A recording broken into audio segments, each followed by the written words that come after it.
apply to him. Yes, Your Honor. He also has a 20-year Why is he smiling? firearm enhancement. All right. And then you're asking for life on the conspiracy. Yes, Your Honor. And then on the attempted murders in the second degree, are there also 20-year min-mans on those? There are for him, yes. And then you're asking for 30? We're asking for a life sentence. He actually is raised to a life sentence because... Done bun. He's done bun. Okay. Why? Like, hold on. Why it seem like this nigga is excited to get life? Good, man. Why is he excited to get life? I don't understand this man. No, what she's saying is the jury found a gang enhancement, so it gets bumped up. Okay. Because it says second degree felony. What the clerk was asking me, it says second degree felony on the docket, but you're saying because of the gang membership that bumps him up to life. Yes, Your Honor. Okay. And the firearm enhancement. My bad, y'all. We're gonna skip ahead and we're gonna hear what the suspects gotta say.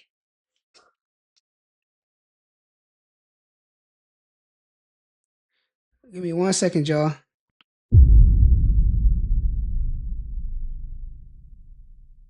Here we go. Sean Gathright!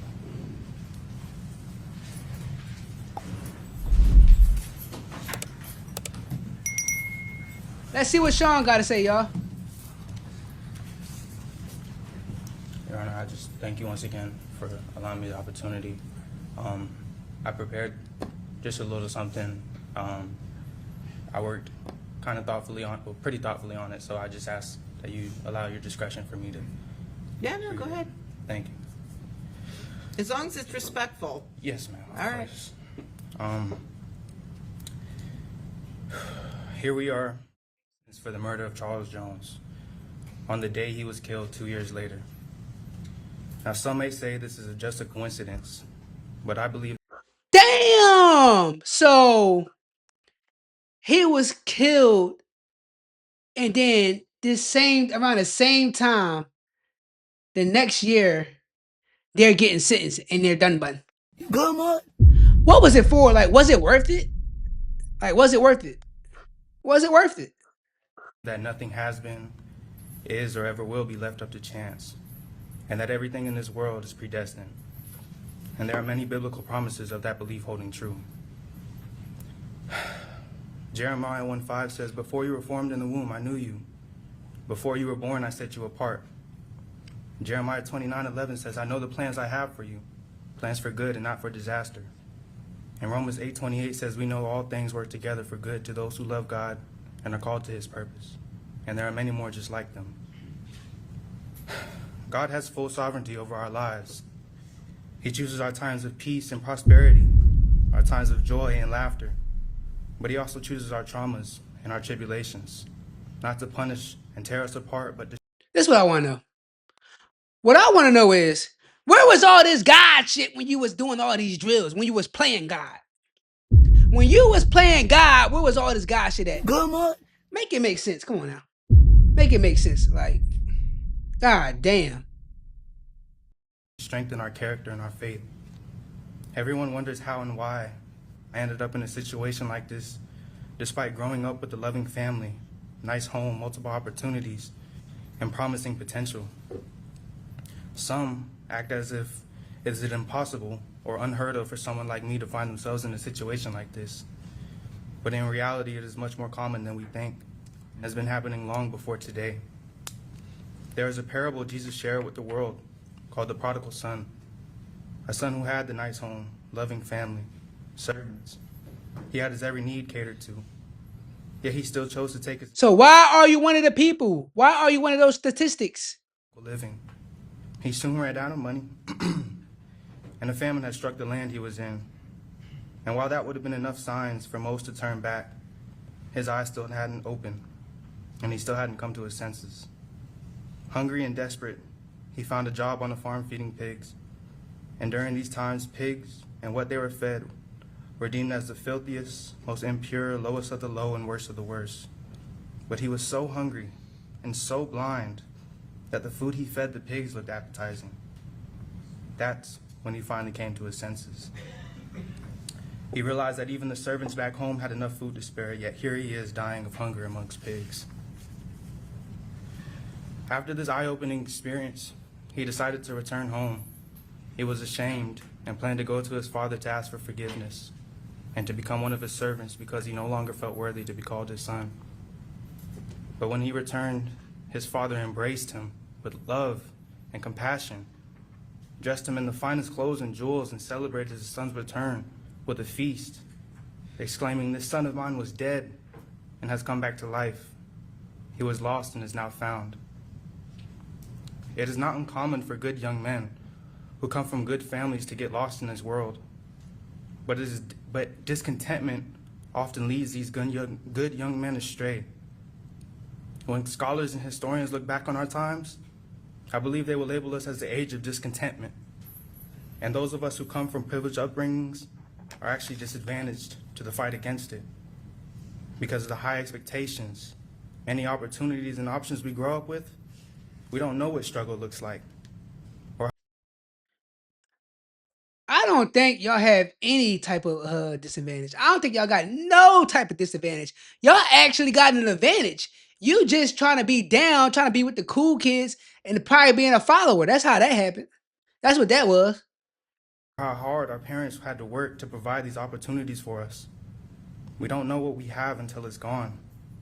And it often happens after we go through our own eye-opening experience. Never in history has there been a time like now where there is so much available and so easy to consume, but we still demand more. And it is clearly seen in my generation. Young men and women want to grow up faster to try to keep up with the influencers that are idolized. And this is in part due to us being so susceptible. A study done by the National Institute of Mental Health provided evidence showing that the brain doesn't reach full maturity until 26 to 27 years old for men, about 8 or 9 years older than my. Bro, I just hope you're not trying to blame it on your brain. Oh, my brain wasn't developed. Bro, take accountability. I mean, you did take accountability, but bro, it has nothing to do with your brain not being developed. You know right from wrong. You grew up with a family with a silver spoon. You knew right from wrong. This has nothing to do with your brain not being fully developed. Nothing at all. Time during the offense. But society knows this, and that's why laws set age requirements on certain activities, amenities, and substances as a way to protect adolescent adults. Yet those same laws don't extend to an adolescent adult when they are charged with crimes and allows them to be prosecuted to the fullest extent, regardless of their age. Your Honor, it is heartbreaking that an 18-year-old can't rent a car or a hotel or buy a home, but can be sentenced to death or life in prison without the possibility of parole. They can't purchase alcohol or tobacco, but can be sentenced to death or life in prison without. Don't do crime. They can't work certain jobs or even go on a cruise without a chaperone, but can be sentenced to death without life. Don't do crime. Prison without possibility of parole. And I'm a prime example of these circumstances. At 18 years old, with no prior convictions, I was charged, indicted, and had to face the death penalty. My point is, society views anyone under the age of 21 as not being mentally mature enough to participate or partake in these activities, amenities, and substances because certain substances listed can negatively impact or stunt the growth of a developing brain, while other activities and amenities have restrictions due to the lack of impulse and behavioral control or lack of situational awareness at times with teens. It is very simple to understand that our brains have not developed enough, that we live in a society where someone under the age of 21 can be sentenced to death or life in prison without parole. We leave no room for growth, rehabilitation, or redemption. We don't account for the fact that they weren't a fully developed adult and their judgment and decision-making abilities weren't developed either. I believe it is cruel for someone under the age of 21 to be sentenced to life without parole or death before they're even old enough to be fully emancipated. I think it's cruel for someone under 21 to go on a drill, get they man, make this the last thing that they man see, and take a life viciously. I think that's cruel. Like, no. You can't say what you think is cruel when you out here doing some cruel shit. Like, make it make sense. What goes around comes around, bro. What goes around comes around, bro. What goes around comes around. My bad, y'all. or to fully comprehend what consequences their actions carry. I say all this because I want to see change. Change for those whose fates were sealed long before they were born. Change for the prodigal sons and daughters who ventured off too far in the world and got lost. Change for those who haven't reached full maturity or unlocked their full potential as adults. Change for the ones who never had the option to go around, over, or underneath, but straight through their obstacles. In spite of my current circumstances, I still trust in all those biblical promises. And I believe that I am exactly where God planned for me to be, a plan He created long before I was born.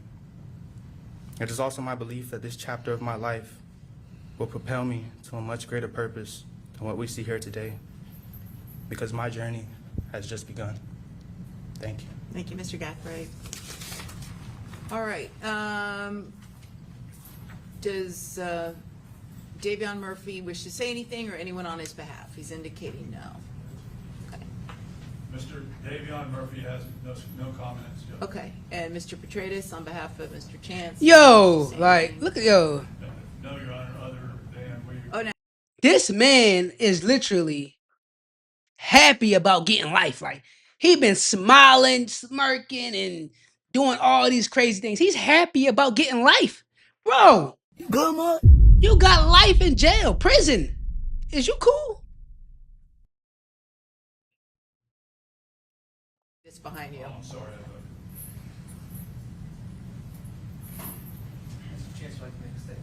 Okay, sure, come on up.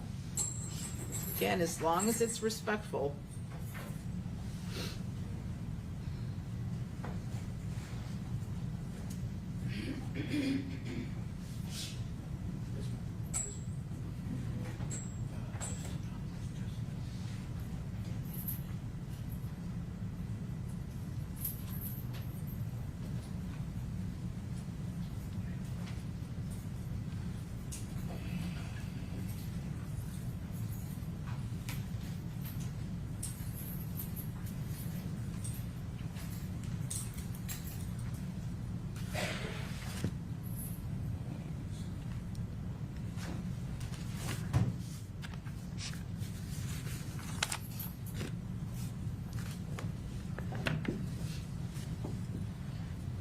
Sorry, I'm kind of nervous. Sorry. It's all right.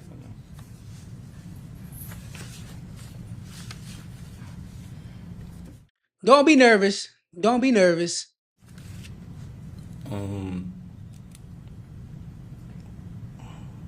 Sorry, Judge. What I did right. Sean kind of covered like how predominantly what I did right. Okay.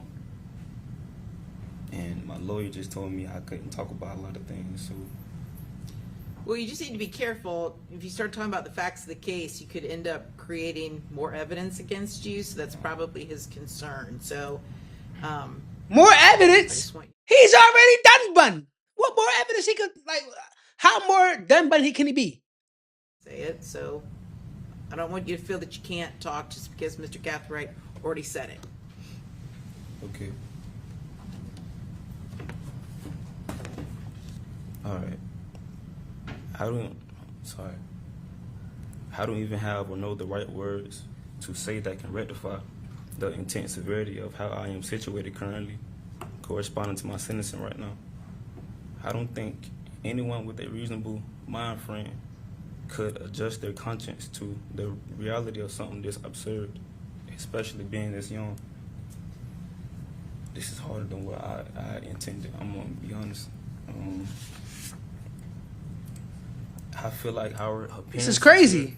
were This is crazy. So these are things people didn't think about when they was planning and going on drills. Damn, what if we get caught? Damn, what if we gotta speak in front of the court? Damn this, damn that, damn that, bro. You gotta think about all the possibilities. You gotta think about shit that can go wrong. Why you always think about the good? Oh, we got our man. We're never gonna get caught. Like, bro, we are in 2026. If you kill somebody, you're getting caught. You're done bun. You're done bun. You can't kill somebody and not get caught, bro. It's just not happening. More political based than solely on our 6th and 14th Amendment, which guarantees our right to a fair trial with a impartial jury for each defendant. Being that, I'm not gonna say,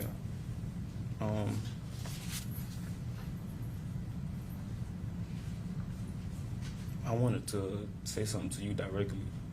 No, that's fine, and you're more than welcome to disagree with any way I may have ruled in the case. You just can't Repeat the facts. yeah. Yes, ma'am. Yeah, you don't need to repeat the facts, but you just can't be rude to me. That's all I'm asking. You can understand. express disagreement. I have thick skin, and there'll be an appellate review of everything I did, but just don't be disrespectful, because then I'm gonna have to tell you to sit down, and it becomes a thing. So Yes, let's ma'am. just not have a thing. Yes, ma'am. All right. Whatever he say don't matter. He's already cooked. Like, what the fuck?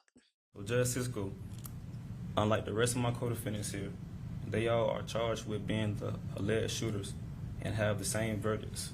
However, me on the other hand, the one who was charged with me for playing the same alleged role as I, gets found not guilty for what I am charged with.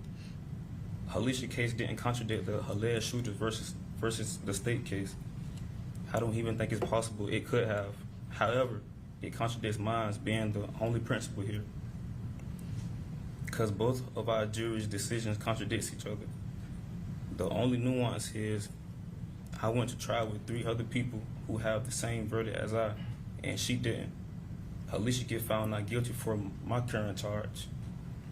It wasn't I ain't gonna lie. coincidence. Basically what I'm saying. I ain't gonna lie. If Alicia Andrews was on trial with them, she would have been done by. She would have been cooked too. But she got let off early because she a female. She was there by herself. So they gave her a little slap. They gave her a little slap on her wrist, you know? But if she was on trial with them, she would have been done bun along with y'all. So I see what you're saying right there, bro. Is Alicia and the state alleged that we played. Oh, that's getting into like the facts of like the case. Well, that's okay. If I'm hearing you correctly, you are taking issue with the fact that I don't know if she's your current or former girlfriend, but she went to trial. She was convicted of a manslaughter and got 15 years, and now you're here facing life. And that I would. And you're done bun, and she's not. Yeah. I hear what you're saying, bro. That's highly unjust. I seen Susie Lopez on the news this morning, and she was saying that justice has been served. Absolutely, if you see it from that perspective. But everything that's a perspective is based off perception.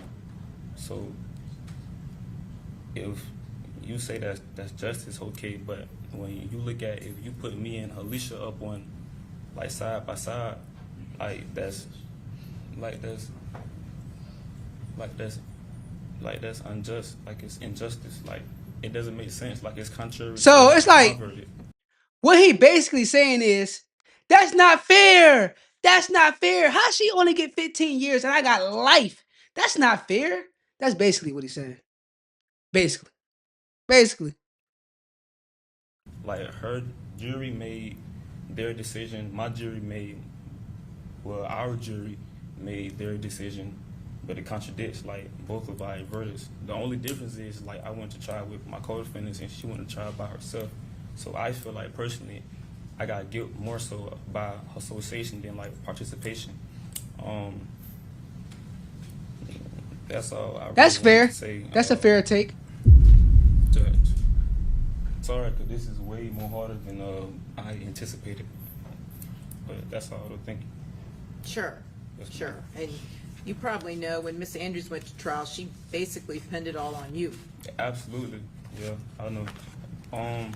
You know, when as I sit with my lawyer, like he's probably shivering over there because he don't know what Right. I say out my mouth. Right. He's very Yeah, concerned. definitely.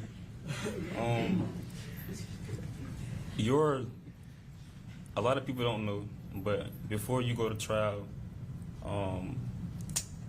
you try to be optimistic, but everything is done strategically. So how the lawyers optimize what they gonna say or what they gonna do, they do it with the client. You know, I'm not saying what she's saying was wrong or not wrong, or what he wanted her to say, or what she said. You know, but that's all though. I want to say something to like Jacksonville though too. So, to my What do you want to see to city, Jacksonville? it ain't worth it, boy. Like, it ain't worth it. Like, me being a rapper from my city and Foolio being a rapper from our city, it ain't worth it. Like, my mouth getting dry, sorry. Like, the dissing, the beefing, the shooting, like, for what? Like, for what?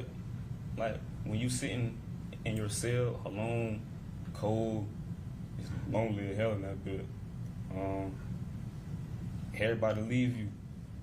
Like, nobody here for you. Like, the ones that's your ride or die, your girlfriends, whoever you love, the only person there for you is your mother. And maybe, like, one friend, maybe. But it ain't worth it, though, bro. It ain't worth it. Damn. Death penalty. I never ever. My only interactions with law enforcement was traffic tickets. Wake up next morning, I'm facing the death penalty. That's how quick life can change. It ain't worth it, bro. That's all though. And sorry if I was nervous. Sorry. That's crazy. Like, it's like, why did it take this for you to understand that? Why did it take this for you to understand that? Like, now you gotta be the example when you could have been like the person who, thought the things out and took your own advice before it came to this. Like, this is actually sad. Like, this is actually sad. These young guys, they don't think about, oh, I'm going to get caught and I'm going to go to jail and I might get life. These guys are under 25, under 30, and y'all getting life. No more pussy. No more good food. Y'all missing GTA 6. Good man. Nah, but seriously, like, they don't think about these things. It is just sad. It don't make no sense. It don't make no sense. No, it's okay, Mr. Chance. Um, And thank you for saying that. yes, ma'am. Your Honor, Mr. Davion Murphy has changed his mind. He doesn't want to make a brief statement. Sure. Right here. Yeah, go ahead. What would you like to say, Mr. Murphy? First, I would like to say to God be the glory, and all the time, and he forever have the last say so. I'm sorry, Judge. I'm sorry. You may have to step up to the podium because the Uh-oh, that's the guy that be smiling, that be clapping, that be doing all type of crazy things, y'all. I hope he don't say nothing crazy. As I was saying, yeah, a little different from up here. Okay. To God be the glory all the time, and he'll forever have the last say so in our situation. As I said in my interrogation interview, I'll be judged for it, and I'll forever retain my innocence.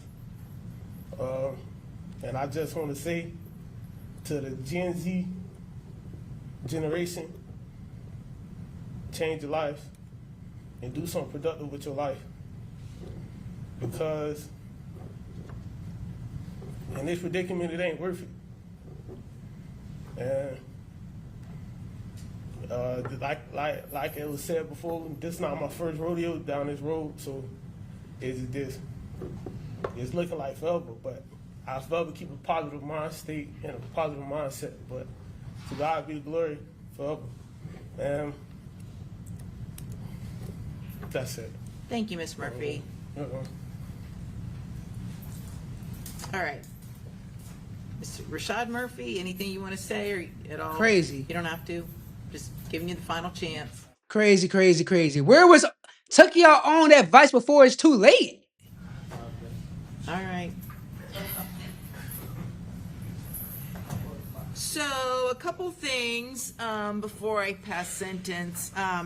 First of all, I want to commend the lawyers again. I know I did it at the close of the trial, but this was a massive case. I mean, it's by far the longest case, the most intricate case, the most difficult case that I've ever handled in almost 24 years. And I know for you all as well, it had to have been, I can't even imagine the Herculean task of all the evidence and sorting through it.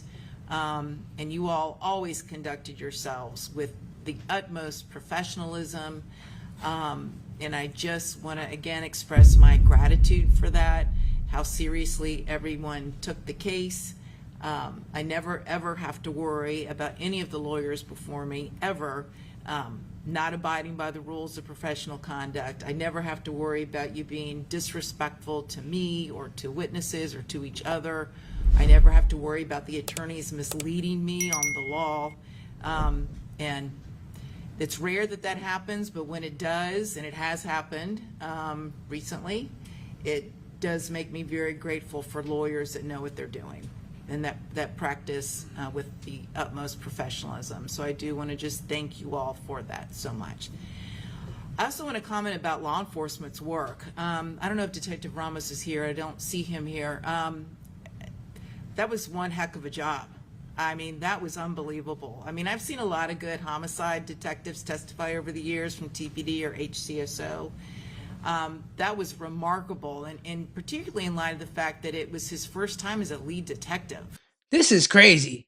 It's crazy how the judge is saying this in their face. She basically saying, y'all did a hell of a job catching these motherfuckers. The police work y'all did to get these niggas, it was crazy. It was superb. Y'all was on it. Y'all was on it. They never stood a chance. That's what she basically saying. That's what she basically saying. I mean, and he had an encyclopedic knowledge of this case. I mean, it was, I'm talking about massive amounts of information that he could recall instantly. And not every law enforcement agency and not every homicide detective solves this case. Not everyone does, but he did. I mean, he was tenacious and thorough and so impressive. And if I were at TPD, I'd give him some kind of award for the job that he did, because it was really, really good. He made the whole agency look good.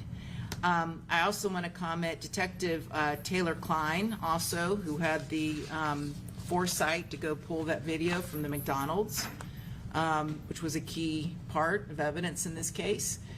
And really the cooperation amongst law enforcement in the state of Florida, it's really remarkable. I want to commend the Jacksonville Sheriff's Office, the gang unit. I think it's a... That's one state you don't want to do crime in. Florida, you're done bun. In Florida, you're done bun. Y'all ever see that white cop, that white man who be putting people pictures up and he be talking shit? It'd be funny. He be talking all that crazy stuff about people who be getting caught in Florida, saying don't come to Florida and do crime. Don't go to Florida and do crime, man. You're done bun. Actually, don't go nowhere and do crime, really, but especially in Florida, where you cook. They gonna cook y'all. 12-member unit, and just based upon what I know anecdotally about the situation in Jacksonville, I don't know that it has improved, but a 12-gang unit just doing their best to deal with all of the gang violence in that community, that a lot is asked of them. And specifically, I want to note Detective Nader and Detective Draback. They again, worked tirelessly on this case. They worked hand in glove with Detective Ramos, and again, Detective Draback having the wherewithal to know to go into the Walmart and pull the video like that. That's good old-fashioned detective work that really yielded results for the state of Florida. I also want to commend the cooperation with the Polk County Sheriff's Office, the Gwinnett County Police Department, and I believe it was at Putnam County that found that provided the telephone for Darius Beals. Was that the Clay County Sheriff's Office? I mean, it really is remarkable. And again, in not every state in the United States of America do you have agencies that work that well together with a common goal. So I mean, that part of it was just very, very, very impressive. I really don't know what to say about what's going on in Jacksonville again, and I don't know if it's getting better or not, but I was stunned. And when I was sitting there listening to the evidence and just the trail of dead bodies, just one young man after the next, just cut down in the prime of their Sick. lives. I mean, it's shocking. It is shocking. It's crazy. And I just can't believe that any community, if they're made aware of it, will stand by and put up with that. I mean, it's just tragic. And, Mr. Jones did not deserve to die for what he did or the drill rap videos he made. But goodness gracious, going and desecrating the gravesite of a murdered relative is, you don't deserve to be killed for that, but you just increased your odds that it was going to happen. And that's the truth. That is the truth. He started clapping.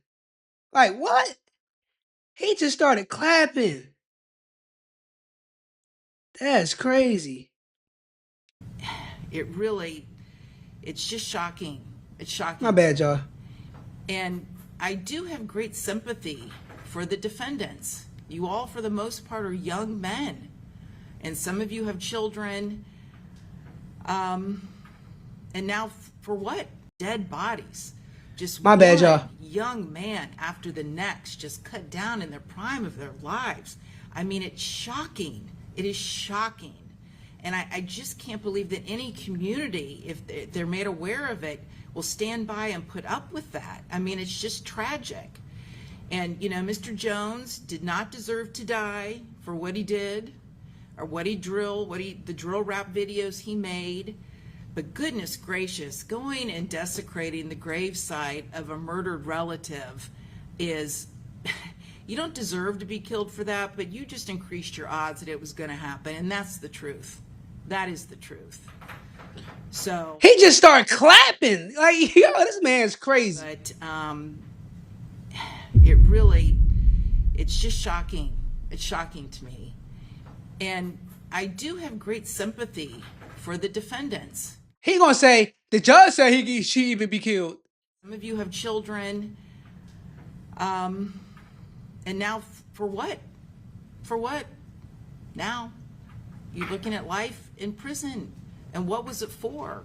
And I really appreciate Mr. Gathright and Mr. Chance really speaking to your community.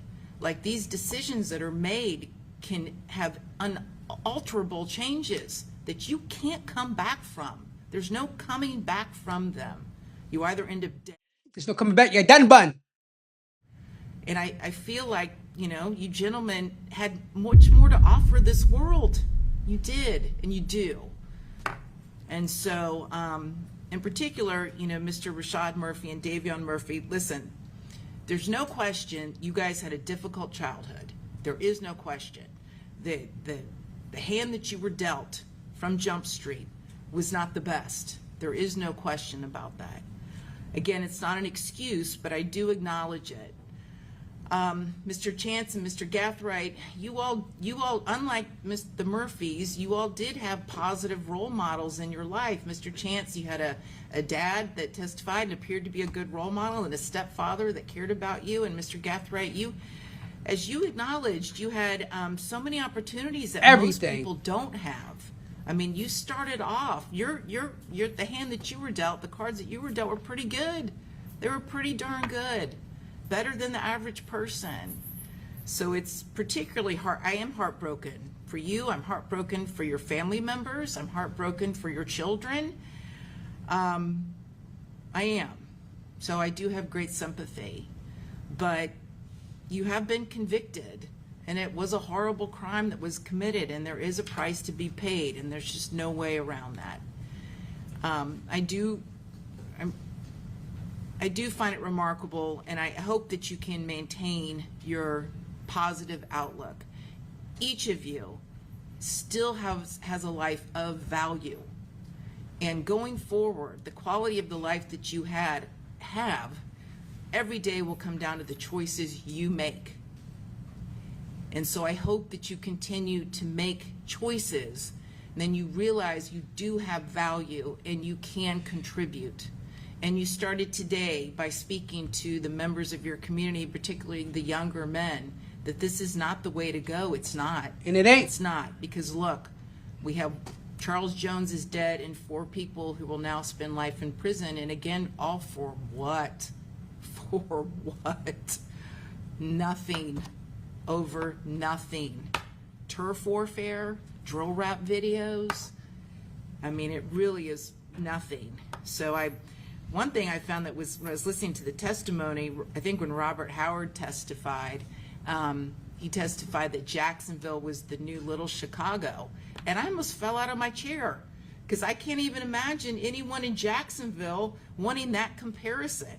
So I was curious. I looked it up, and who knows if this is accurate, but apparently in Chicago last year, there were 406 homicides. A quarter of that was gang-related. That's about 104 people. Dead, poof, gone. For what? For what? So, We'll never had that exact answer for what, because it's all for nothing. at least in the community of Jacksonville, that there are serious changes. I don't know why this scourge of gang violence has cropped up. I have no idea. I really am not familiar with Jacksonville.